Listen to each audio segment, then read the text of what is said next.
আসসালামু আলাইকুম রহমতুল্লাহ। আসসালামু আলাইকুম ভাই। ওয়ালাইকুম আসসালাম। আলহামদুলিল্লাহ ভাই, আসসালামু আলাইকুম।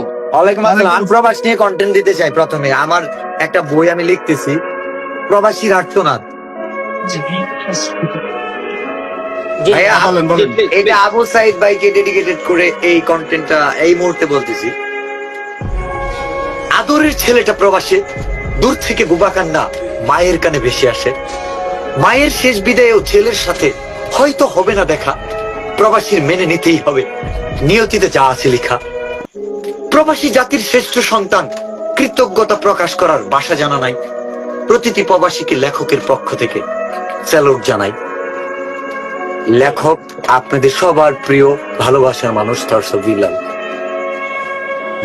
যাকে আপনারা অসম্ভব ভালোবাসেন, যার সম্পর্কে অনেক খারাপ কিছু জানেন, অনেক কিছু জানার পরেও বিশ্বাসের এক চিমটি ছিটে ফোটা কমতি নাই। আপনাদের এই ভালোবাসাটা আমি আজীবন এই বিশ্বাসটা ধরে রাখতে চাই। আবু সাইদ ভাইয়ের সাথে আমার একটা কাজ করার স্বপ্ন ছিল, রাইট? আমার কিন্তু সব মনে থাকে। নোয়াখালীতে আমরা একসাথে আমরা অনেক কিছু ইনশাআল্লাহ করবো।